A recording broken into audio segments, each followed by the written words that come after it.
What's going on, everybody? This is BBSP. I'm back, and I know I haven't been able to download some content here recently, I know I said I'd be more active here and shit, right? But, like I said, man, when everyday life is kicking your ass and everyday life, you got stuff that comes up and stuff that you gotta take care of. It's kind of hard to make time to actually go out your way and do videos and shit. It's just, I've been a busy man, and trying to stay afloat, trying to make ends meet in this day and age, it's just like, man, it's a chore within itself, a lot of things been going on in the world lately, a lot of things been going on in sports, and it came back to touch on a few things, NBA season is right around the corner. Preseason already started. I wasn't sure who won the game and shit, right? But Dallas Mavericks and Minnesota Timberwolves played the first preseason game and shit over there, and Istanbul, one of them countries or something. And I need to catch up on my news more, man. That's my fault, because I just been caught up in my own issues and everything else. Sports, politics, other shit that's like insignificant, going on in my life and, irrelevant to me, But I'm gonna start catching up more on a few things that's going on, everything, watched a little bit of the Dallas Mavericks, Minnesota Timberwolves game yesterday. Both teams look solid, like the Western Conference and shit. Gonna be one of them times where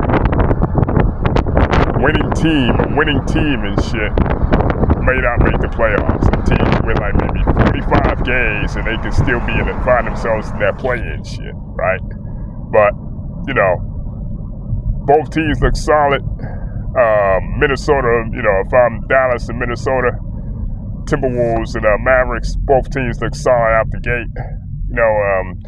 They'll be within that 5, 6, 7 range, both teams, But it's hard to determine, hard to predict, because there's going to be so many good teams in the West this year, But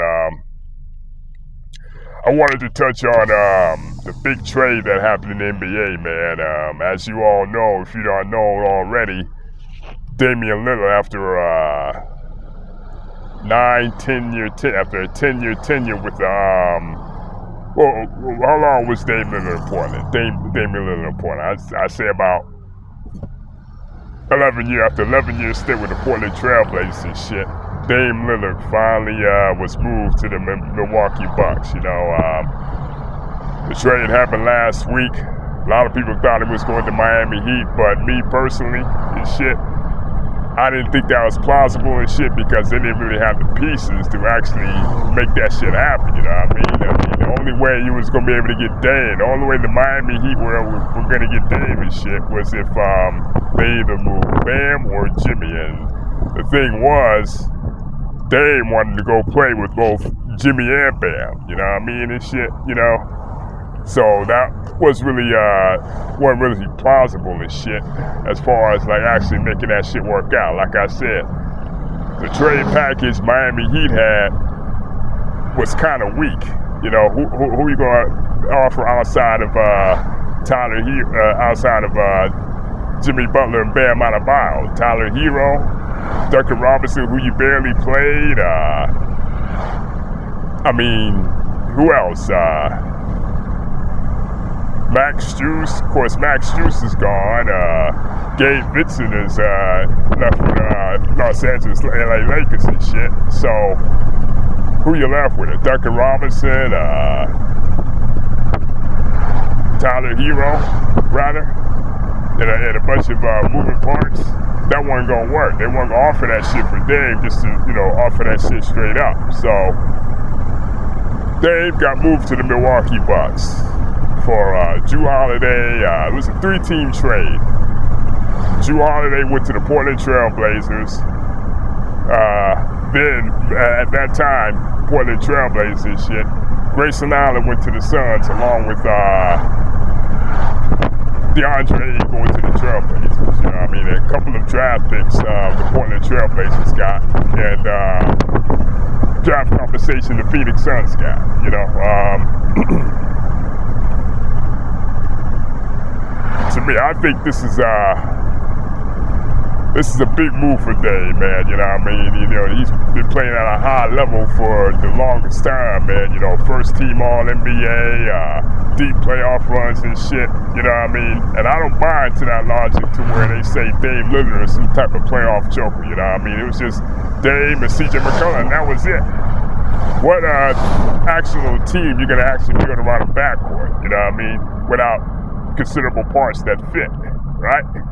So I don't understand why Dame Lillard's getting all this flack for not winning when you can see that you don't win with the backcourt unless you got Kareem Abdul-Jabbar or unless you got a center like Wilt Chamberlain or Bill Russell.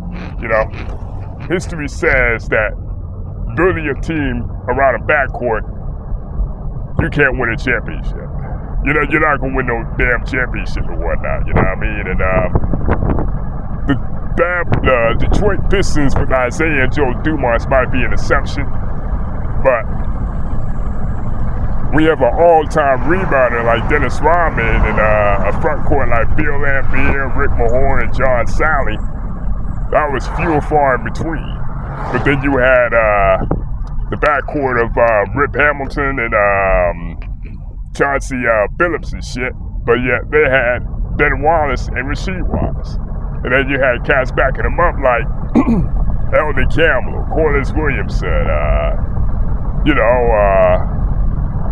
Lindsey Hunter. You know, Lindsey Hunter wasn't a backcourt player, but you get my drift and shit, right? So,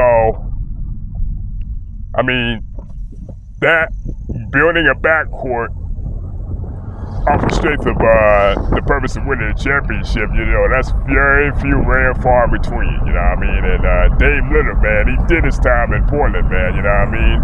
And for the people that saying he's a hypocrite and shit, right? You're the same motherfuckers that supported Dame for like being in Portland all those years. Even though we all knew that eventually he was got to move on because nobody wanted to go to Portland, number one. And like I said, building a backcourt off a championship team, that's very rare, you know?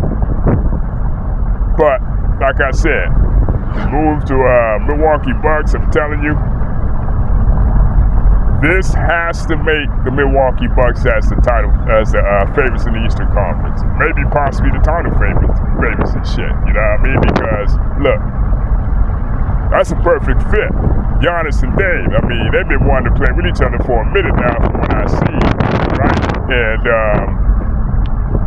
you can't double or wall up Giannis anymore, man, because you're going to have Dame on the outside lighting you up, frying you, you know what I mean? Or you want to pick your poison, right? Even then, you bring everything to Dame. That opens the lane for Giannis to get the air ones to drive to the hole and reckless abandon, you know what I mean? And even like they will maintain Chris Middleton. Now Chris Middleton can slide into that third option. He don't have to carry the burden second option no more, you know what I mean? Because I feel like because of his age and because of his injury history and shit, right? I don't think him being a second option became viable for the Milwaukee Bucks being a championship team, you know what I mean? So, to me, I expect big things from Milwaukee this season, man. They might be able to win, like maybe if all things go right and everybody stays healthy, they could probably win 60 games this season. You know, we haven't had a 60-win team since the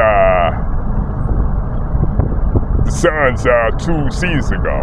And you saw what happened to them. They lost to the Dallas Mavericks. I mean, a lot of these teams, because of the schedule, because of the way the contracts are right now and everything, the way the CBA is set up and shit, right?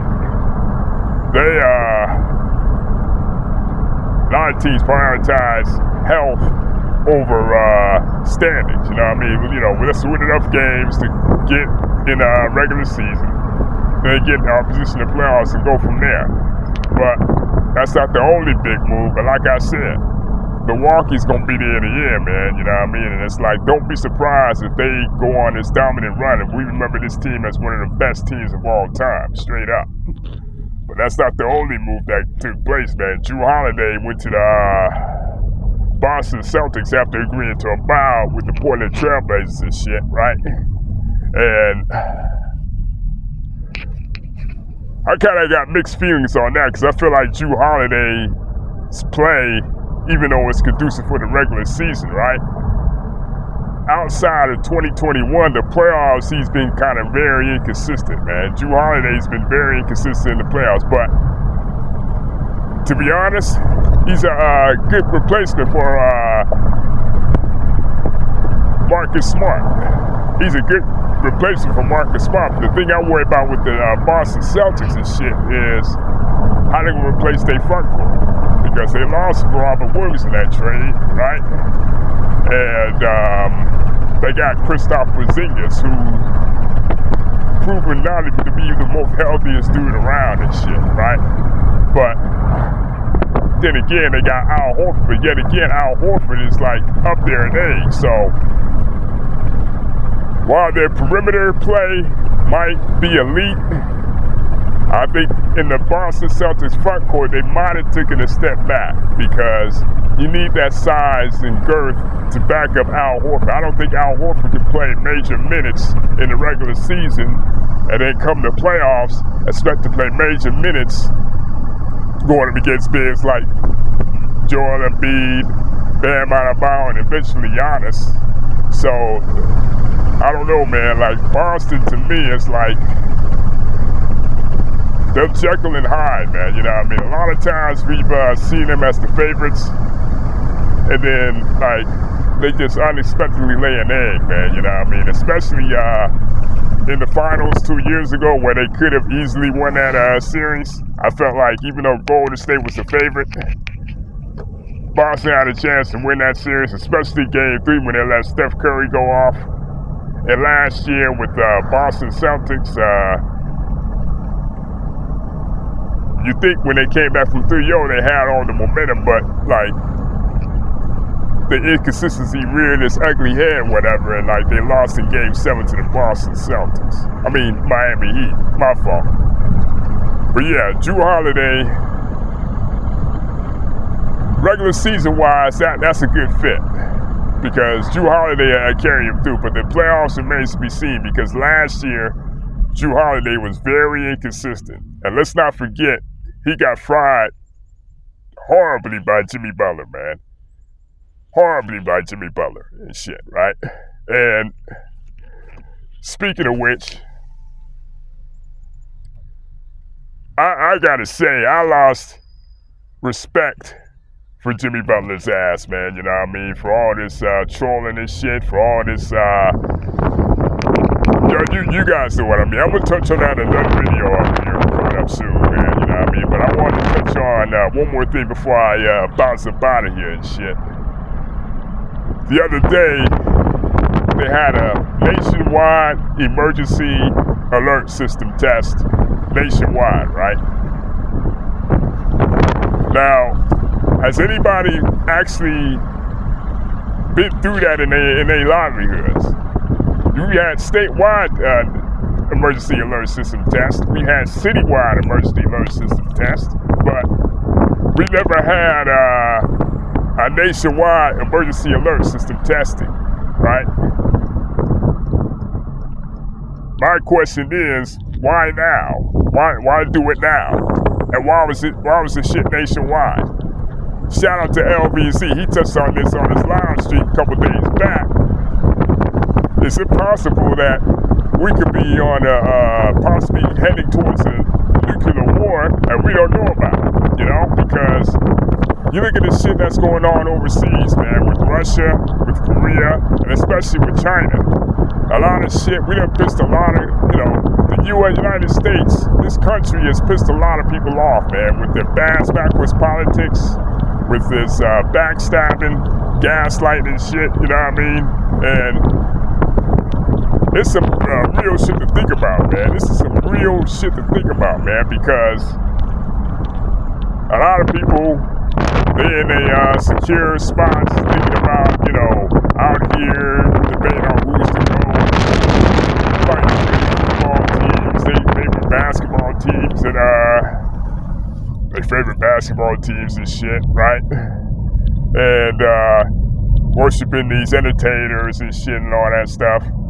But at the end of the day, man, you know, this Armageddon Doomsday might be around the corner before we don't even know it. A lot of these countries got their hands on these buttons, man, and why all of a sudden now did we have a national emergency alert system test, right? That shit was nationwide. So we are in a day and age where we may not have that much time left, but we taking shit for granted, you know what I mean? We taking shit for granted, you know what I'm saying? You know what I mean?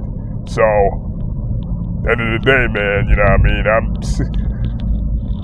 I'm gonna start taking shit a little bit more seriously myself because, you know, I admit, I've been slipping a couple of times. I've been slipping a couple of times, you know what I mean? You know, as far as actually what's going on in the world and what's happening, and like I said, we could possibly be possibly having a nuclear war breaking out here if we're not careful. We don't start paying attention more to the shit that's going on in everyday life. Just look at the signs, you know, because I admit, I was caught off guard by that shit. When that shit happened, I'm thinking of some local shit, right? But when I looked on my, looked at the news and shit, they were talking about a national emergency alert system test. Now, you gotta think long and hard, like, has that shit ever happened to you in your lifetime? Because I know I never heard of anything like that in my life. In my lifetime in this shit, right? So we gotta pay attention to this shit, man, because it might be the final countdown here in a minute. As far as like everyday life, and before you know it, before a blink of an eye, it's all gone with a catastrophe, with national catastrophe and shit, right? A worldwide catastrophe, right? And we out here dealing with more bullshit. We got to defend for ourselves in this possible post-apocalyptic shit, right? So we gotta be out here, be on guard from now on, man, you know what I mean, and not take shit for granted. But let me know what y'all think in the comment section, man, you know what I mean? I'm gonna hit you guys up in a minute, man, with more content.